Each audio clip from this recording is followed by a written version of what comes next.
Daulatpur सफ़न report फ़कीर हक नवाज़ कलंदरी काज़ी अमन जे ॻोठ गंवार महर जे पोरियत मोर उनड़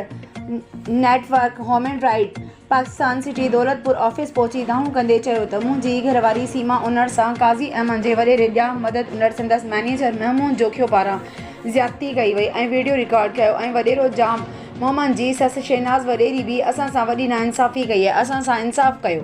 हिननि वधीक चयो त ज़ालिम वॾेरे असां ग़रीब मिसकिन माण्हुनि जो जीअण जंजाल करे छॾियो आहे। असां काज़ी अहमद पुलिस ॾांहुं इंसाफ़ लाइ वियासीं त काज़ी अहमद पुलिस बि केस न वरितो जॾहिं त असांखे इंसाफ़ ॾियण बजाए असां मथां कूड़ा केस दाख़िल कराया ऐं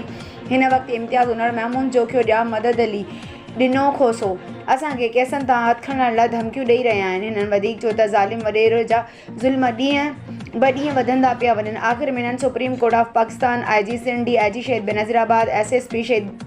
शहीद आबाद, ह्यूमन राइट ऑफ पाकिस्तान ऐं आला अख़्तियारनि खां मुतालबो कंदे घुर कई असां सां इंसाफ़ कयो वञे।